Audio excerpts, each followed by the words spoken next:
Welcome to Modern Musings, conversations with the maiden, mother, and crone, where we look at ourselves and the world through the lens of the 21st century.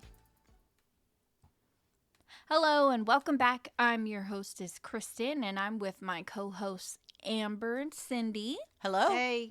I said co-hosts. Co-hosts. And today we are talking about play and inviting joy into Your life. Yeah, Well, into this your is life. making time for joy. Yeah, making time for joy. So I was like, yes, that's exactly what I have. And joy, if you're listening to this, we will make time for you. Yeah. So why joyful engagement is important. So Right.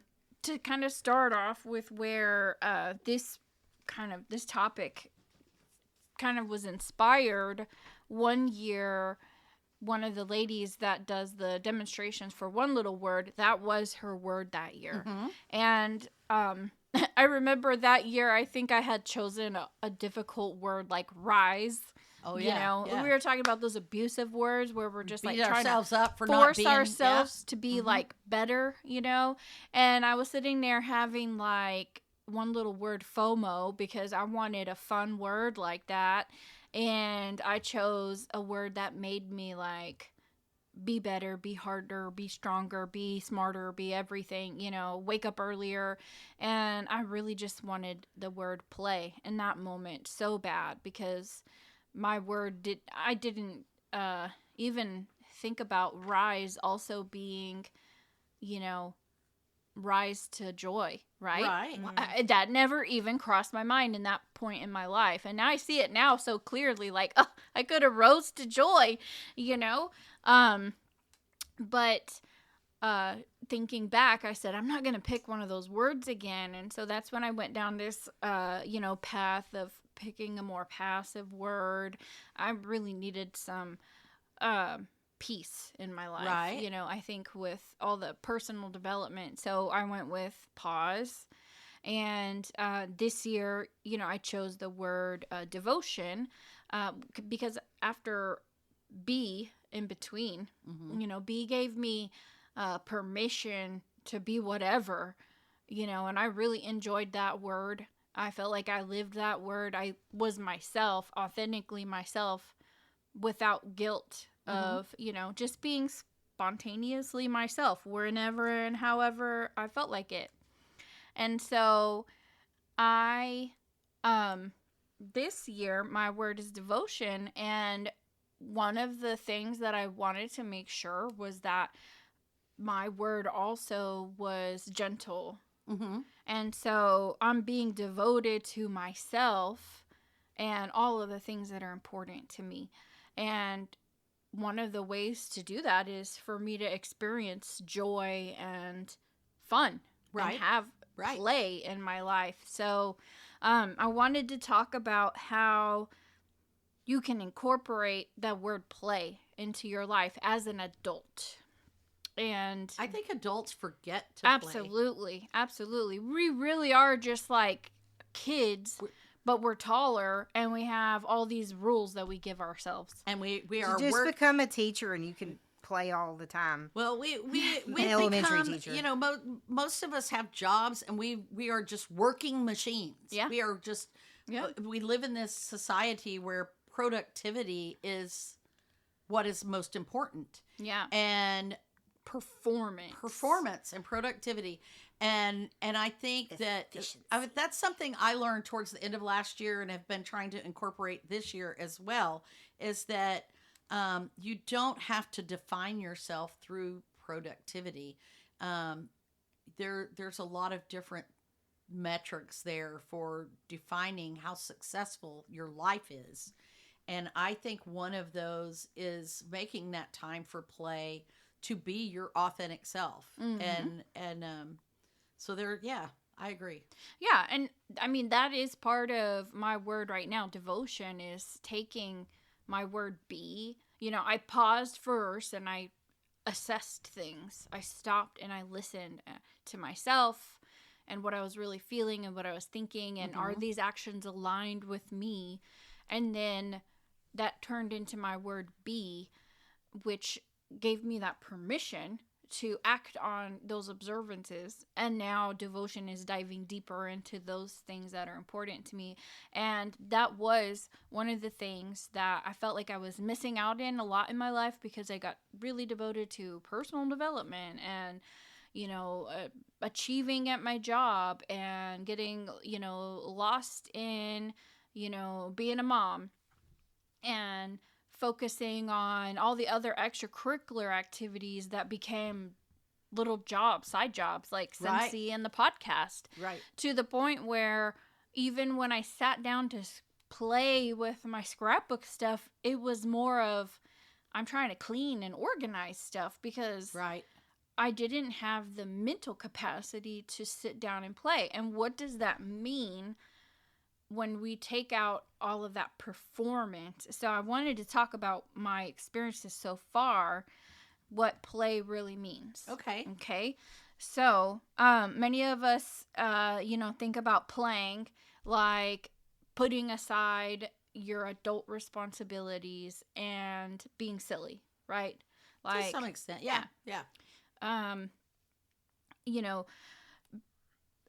Setting defined rules is the part where you can get those roles mixed up. Right. Whenever you tell yourself, it's not play unless I do this. Right. Or it's not playing unless there's an outcome at the end. Right. Or it's not play unless it serves a purpose. Right. So removing the pressure of the expectations. That's I just want to interrupt for a second. That's one of the principles that my school it's like one of our sayings, play with a purpose. Yeah. Because in order for them to justify doing something that's outside of the normal curriculum, it has to have an underlying meaning. Right. But everything that we do already has that in every structured thing that you do in your life already. Right. You don't just get in the car and go drive around for no reason. Right. Right? You make sure, at least if you get in the car and you go drive around for no reason. I like doing that. Right. And that's your play. But some people... Yeah, but most people don't. They say, well, at least while I'm out, I'll go pick up my prescriptions. Right. Yeah. Oh, okay. So I might, Mm-hmm. What would happen... What would happen if you just got in your car and drove and didn't stop anywhere, didn't get anything, or didn't try something, and you just drove and listened to music and sang and did whatever? That sounds like heaven to me. That sounds like one of my favorite things to do ever is just listen to music or an audiobook and drive and just kind of take in the scenery. That's like my... Yeah. See, that's your play. That's exploration without pressure. Same thing with painting, people get out their jelly plate and their paints or a canvas and their paints or whatever. And with I'm not trying to create a painting. I'm not trying to make anything. I'm just putting marks on a page or marks on a canvas. What happens? Right. That's curiosity without needing an outcome. Yes. So when you set a pressure or expectation that, I'm going to get out my paints and my jelly plates and all the little scraps, and then I'm going to make something.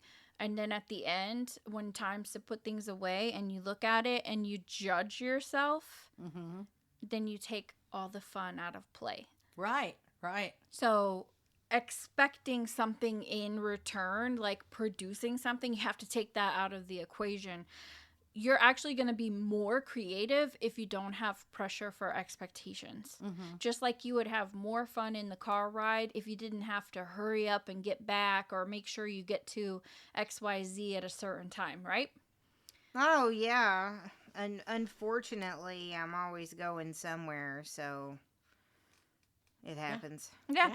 So, presence in the moment, right? So, if the entire time that you're creating, you're worried about X, Y, and Z that's outside of that space of creativity, you steal away from whatever that creativity is that you're creating. Right. I know that's kind of a redundant sentence, but... Well, it's like the ego or the perfectionism.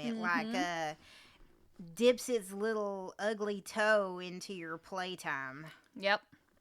So, just being present to whatever, if you're making little sketch marks, just enjoy the sketch marks for what they are, not what they're supposed to become. And you will find a lot more value in the play.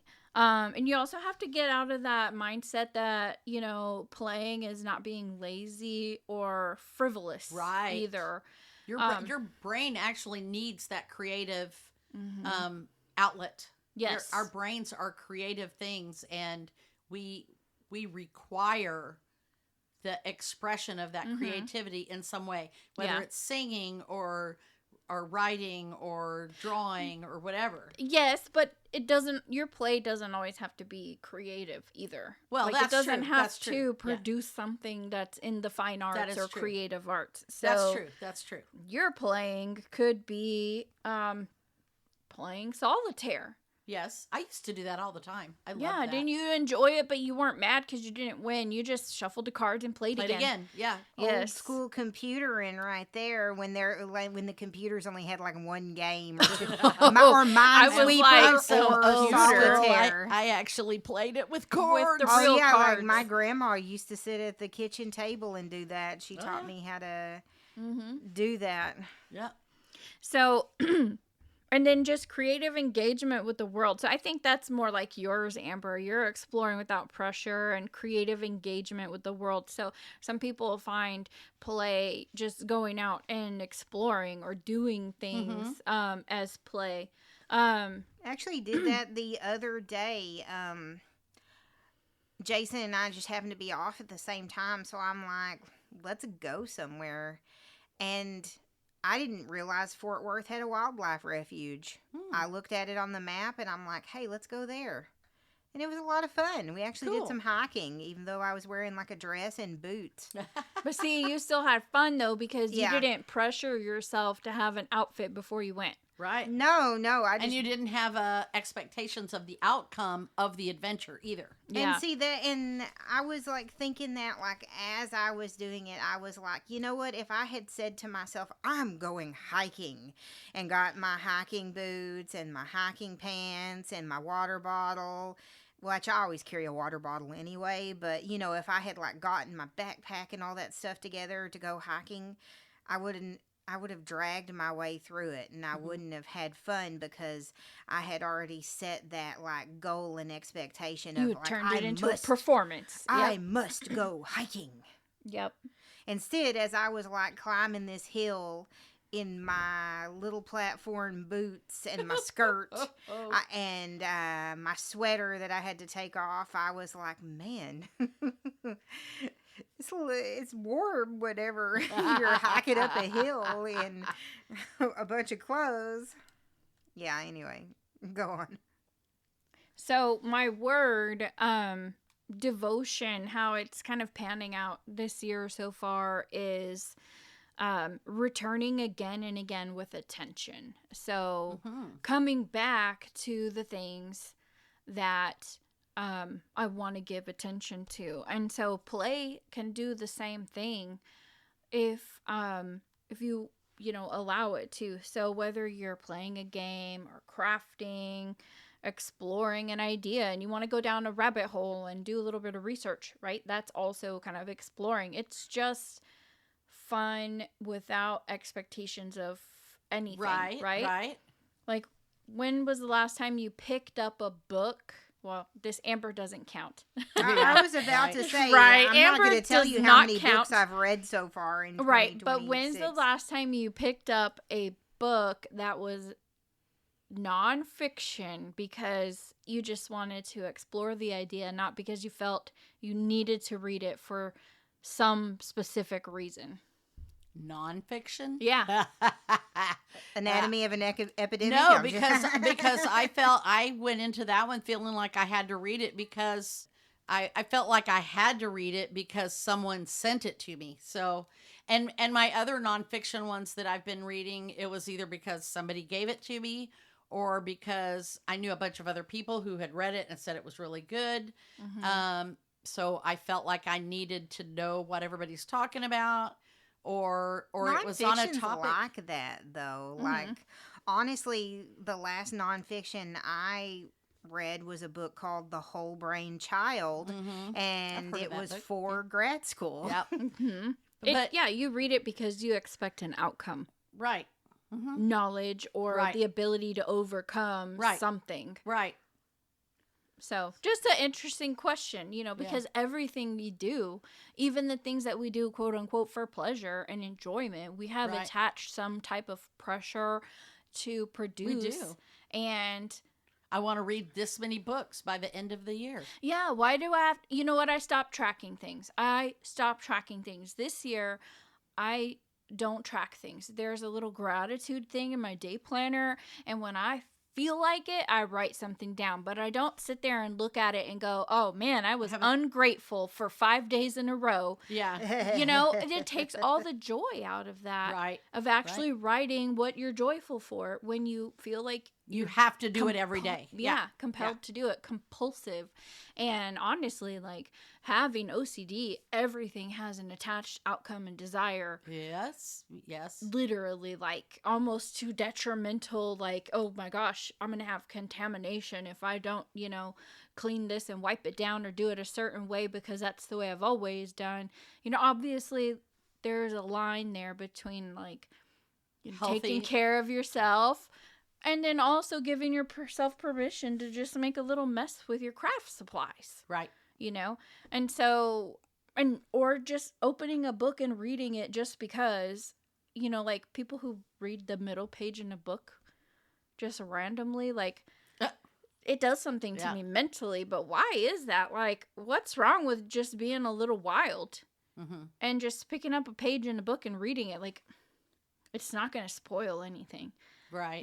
So just being a little bit more open to less expectations from myself, less pressure. So, I'm not proving anything right to anybody. Play happens without an audience. If you're doing play with expectations or fear that someone is watching you, it takes out. It's not play anymore. It's not play. It's performance. Right. Yeah. So, content creators. Just kidding. Honestly, it does take some of the fun out of it when you are and worried that's about. why I don't create a lot of content. Sorry, I know I'm the social media manager, but it's not fun if you have to do it. Yeah. I get that. And that's one of the reasons why I don't make content videos for my craft processes. I will show the final product sometimes, but it may be years later, because I don't want it tied to the right now. I feel too much pressure in the now to create something that has a certain value if I create it and share it right now. But if that one little word notebook is sitting there for 3 years before I shoot a video and put it on my YouTube channel, then there's not any more. It's not tied to that performance thing. That was 3 years ago. Who cares? See, and that's why, like, I feel that pressure. Like, y'all talk about one little word, like, oh my God, and all these prompts that you have to do, and you don't pay have to for do the them. service. Well, I know. But, like, you pay for the service or whatever, and you watch the videos, and it was just too much of, like, a process for me. It was just too much. Like, I paid that $50, and I watched the video. You paid for it. There's already an expectation there. Yeah, and, and I joined our one little word group chat, and I went to a couple of meetings or whatever, and then I just felt the pressure. Like, I felt like the word was weighing down on me, and like I needed to like do one little word spiritually, not write a bunch of prompts. Well, and make a bunch of there are a lot of scrapbooks people over it. who do one little word who don't do any of the prompts. Like I listen. needed like Yeah. I just and then Kristen's talking about her one little word this episode, and I'm sitting over here thinking, Man, I forgot my word again. Yeah, I know. I looked at you and I was like, she's either talking smack about me because I was being authentically myself and being wild and crazy, or she forgot her word. You knew two. exactly what I was thinking, and I'm Yeah. over here mouthing She's to Cindy. mouthing it to I me. forgot my word. I do. Yeah. And if I'd have had my book in here, I would have shown it to you, but it's in there. So Yeah. So Yeah. I'll figure that one out maybe by the end of the episode. I've been sitting here thinking. That's so funny. I would like to say though, because I know we have listeners who've probably thought about doing it too, and they think that's too much pressure. Because we talk about it a lot. Because we talk about it a lot, but there are literally people who do not do any of the prompts. All they do is go watch the videos and listen to the chat amongst the instructors, and they think about whatever, or they don't think about it. They're just learning from them in different ways, and so there really is no performance pressure there other than what you put on yourself to do it. Now, that said, if you spend $50 on it, some people, not everyone, tends to pressure themselves into doing it. But the other good thing about I pressured myself out of doing it after I spent the $50. Well, and the good thing about it is if you ever spend the $50 to do it, it's always there. So you can always go back to it if you just feel like working on it. So I say that about my December daily that I started 4 years ago now.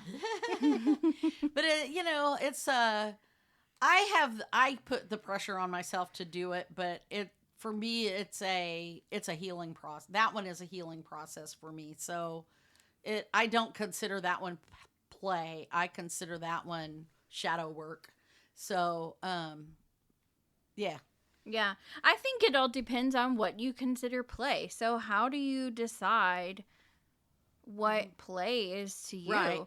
For me, I took a little deep dive in what actually play is for me in my household and really thought about what is it that I enjoy that I already have in my home that doesn't require me to necessarily have pressure, because now if you start thinking about I don't have craft supplies, now I have to go buy craft supplies to play. Oh, yeah, right. Nope, you already put pressure on you. So think about whatever it is that you already do that brings you joy and do it. Right. Do you like putting makeup on? You see a lot of people doing that where they do, makeup.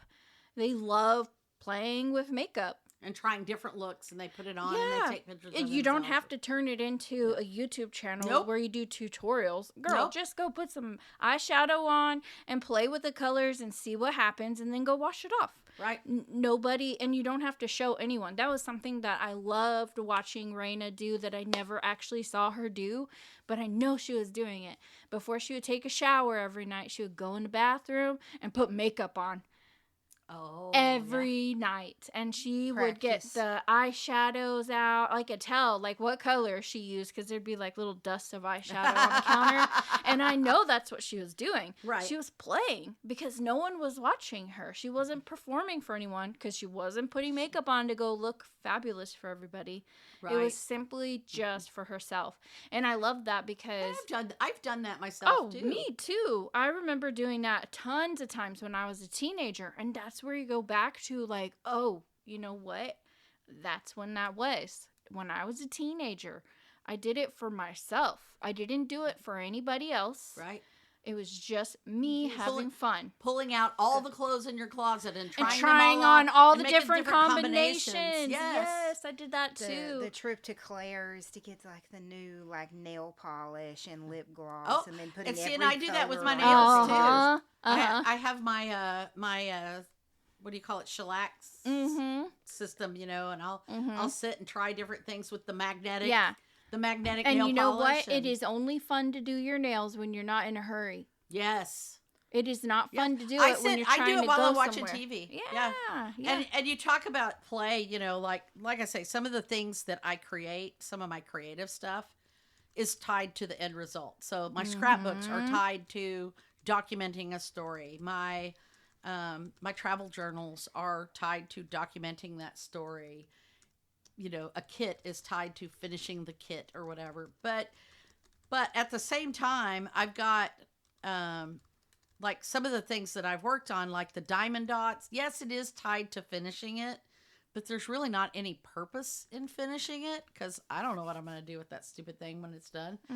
I have a cup that's sitting over here. Yes. That I started back in the September, and it's got diamond dots all over it, and that's like one of my stupid. I'm not paying attention to anything. I'm just doing this mindless play while I watch TV, and there's no purpose. There is a purpose because I want, eventually it's going to get done, but I have no timeline. I have no rush, no expectation. It may not ever get done. Who knows?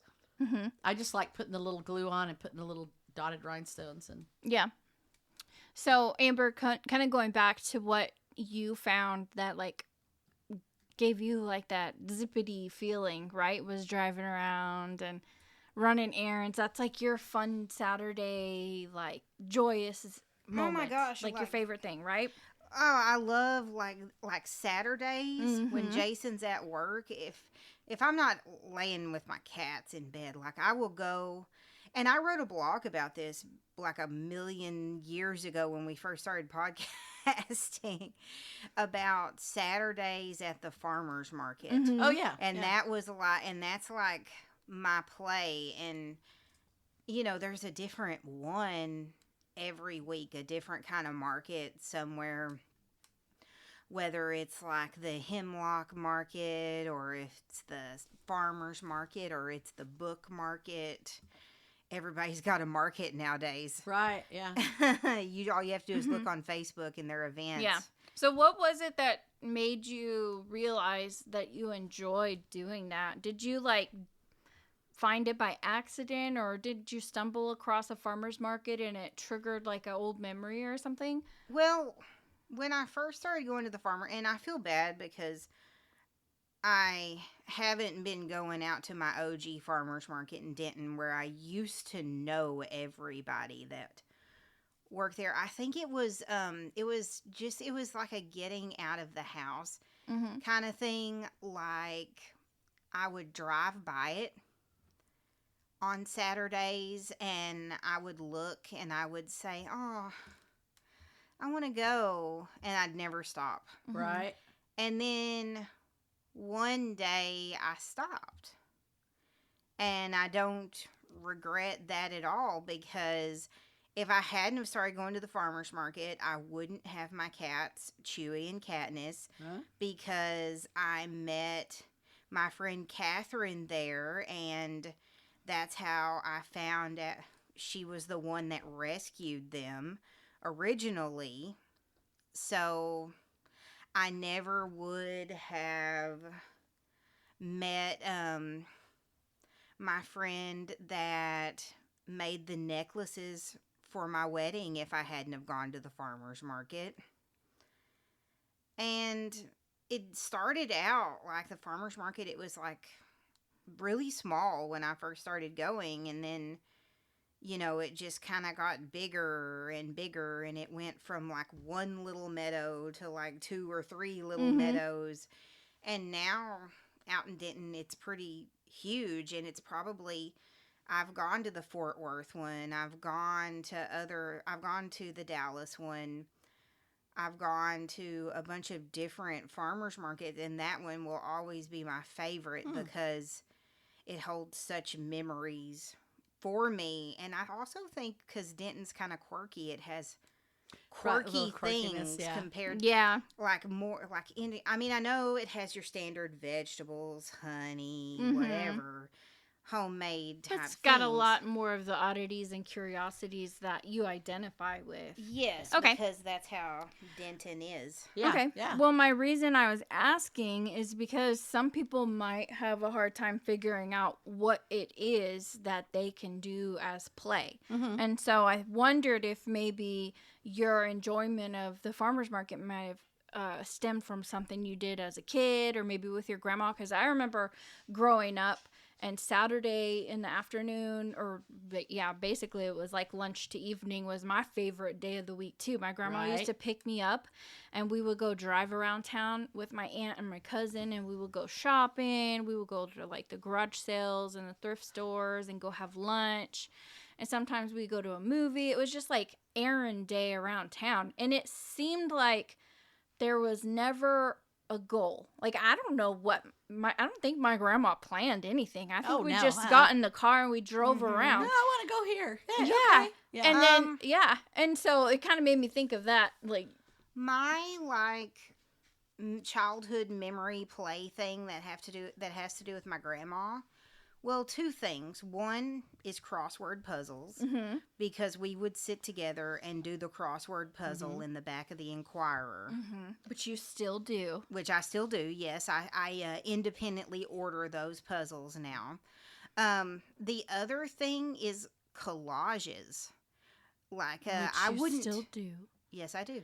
I wouldn't be creative if it wasn't for my mama. I mean, I probably still would, but not to like in like an art. She really fostered it. Yeah, not in like an artist sense. Like, she brought me my first paints. She bought me my first markers. She gave me my great grandmother's sketchbook, which I like colored and painted all over my great grandmother's old sketches. Yeah, I know. Oh, yeah. But my mama, she gave it to me, when I was little. And That's then funny. she gave me my own sketchbook. That's nice. That's cool. Yeah, well, so that's basically what you do, is look backward before you look forward. So don't try to plan out how you're going to play, because then you're going to set expectations. So my tip for you, and this is kind of what I did, was I kind of went backwards with myself to kind of feel out where that play is. Where I lost it and what exactly it was, because I do like scrapbooking, and I have this whole room full of scraps, but everything has like this purpose, and I have this paper that's supposed to be the perfect paper for this project, and so that's why I'm not using it, because I'm like hoarding stuff for the perfect outcome. And so everything is like perfect, need, supposed to, project, finish. Woulda, coulda, shoulda. And so I was like, okay, let me get out of there, because that's the room I don't want to go into. I want to play in like the place where I felt safe, the place where no one is watching. So if you put yourself in that place where no one is watching you, no one is observing you, being you, authentically you, and even you aren't judging yourself. So like, think about what I did naturally to do when no one told me what to do, right? When you were that wild child doing whatever, what was it that you did? Did you like building? Did you like imagining?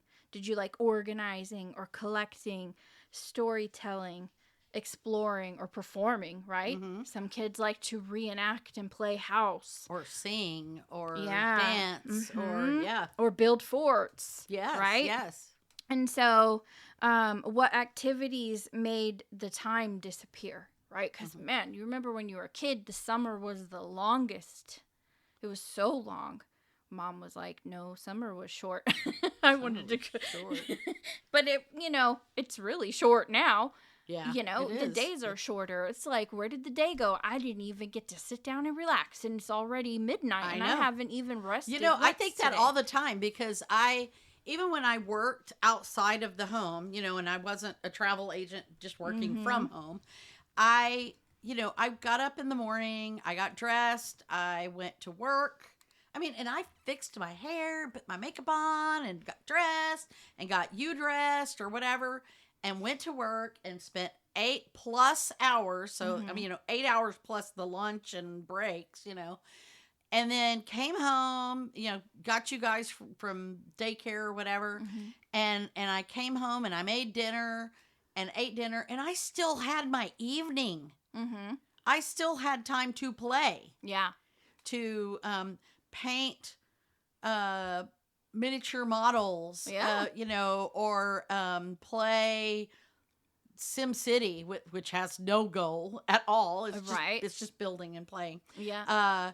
Or crocheting something while I watch TV, or airbrushing T-shirts, or whatever, whatever it was. I had all this time to do that stuff. Yeah. And now I'm like, I can't even finish getting through all the dishes, and it's bedtime, whatever.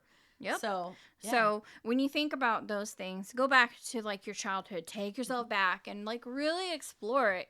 Use ChatGPT if you need help, like with guidance on that. It's a really good tool to like just talk out the scenario and let it ask you questions and like figure out really what you liked when you were a kid. So if you liked building things like forts and stuff like that, right? Crafting, woodworking, Legos, gardening. Legos are fun. Oh, yeah. Especially if you don't buy the kit. Yeah. That has instructions, because that has a purpose. It has expectations. You're supposed to produce something, and then you feel dumb because a 12-year-old could do it and you didn't. So don't buy the kit.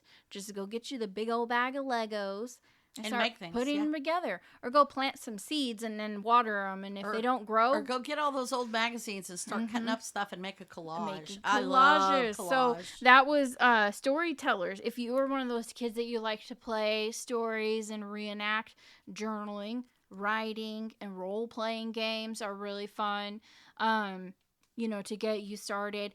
This one made me think, too, of you, Amber, explorers. So if you were the kid that was always out riding your bike around town, right, and exploring the city and having fun, you probably will like hiking, travels, treasure hunting. I was like, that's so you, Amber. And geocaching. So there you go. And then it made me think of you too, Mom, because you're an explorer. And so that's why you explore all the hobbies too. You explore everything, physical and like and mental and yes. And so here's a fun one that you can do.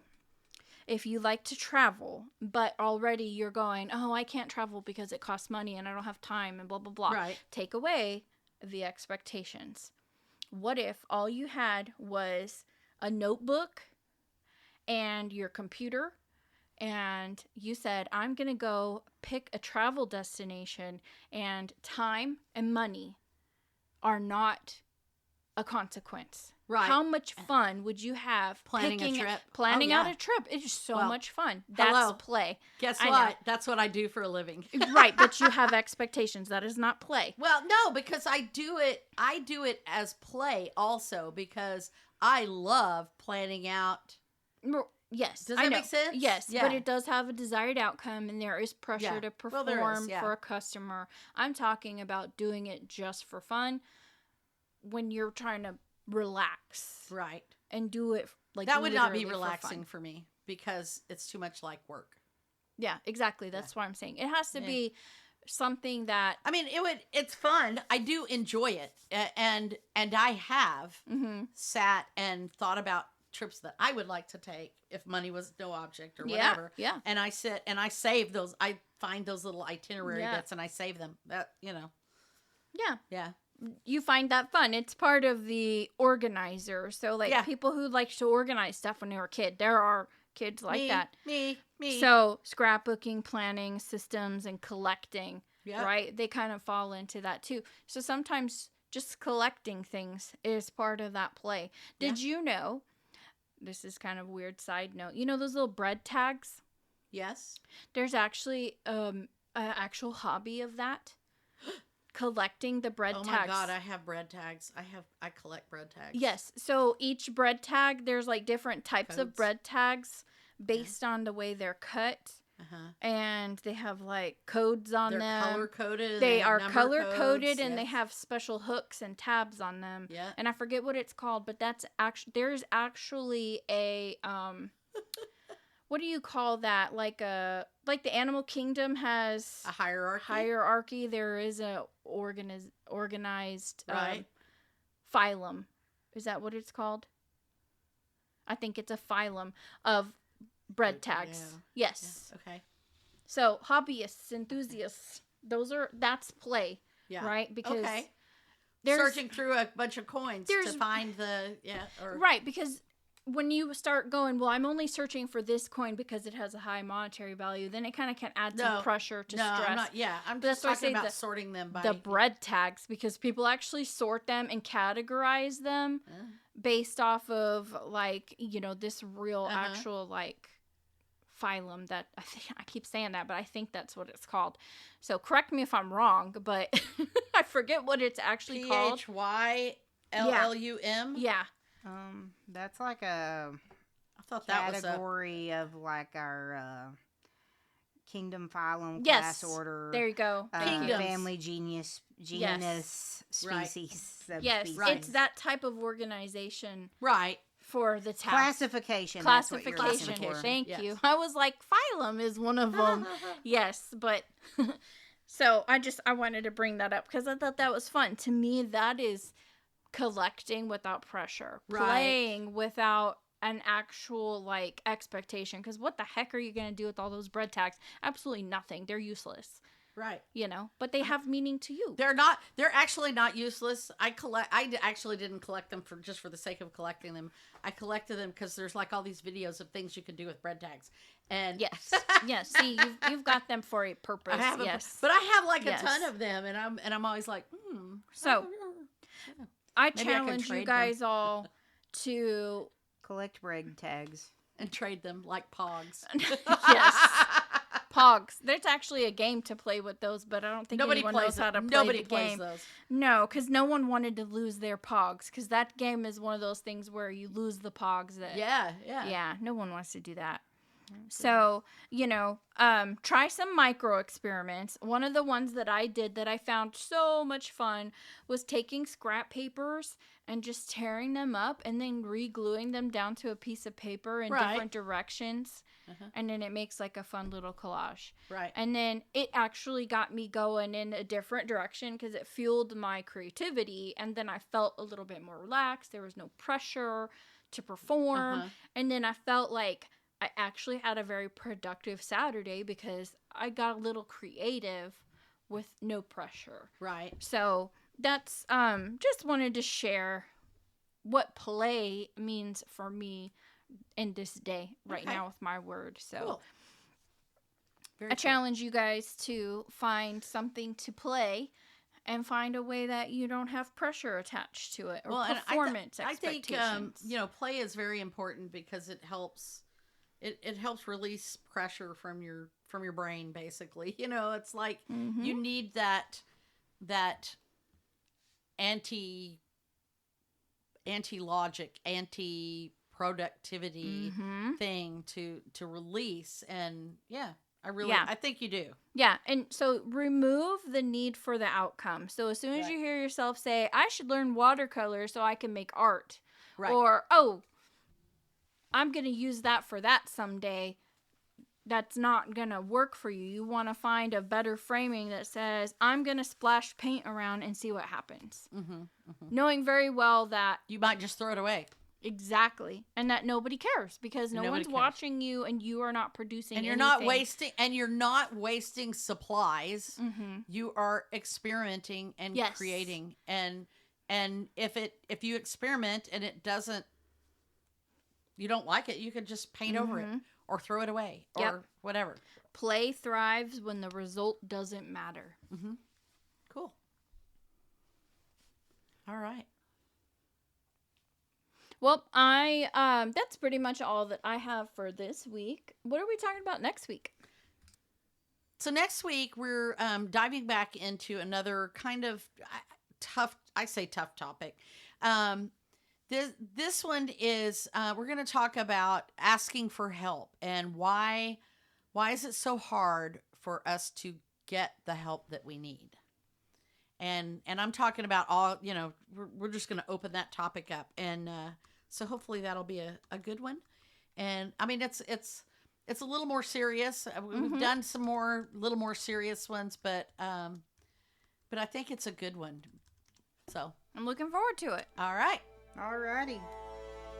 Bye. Bye. Bye.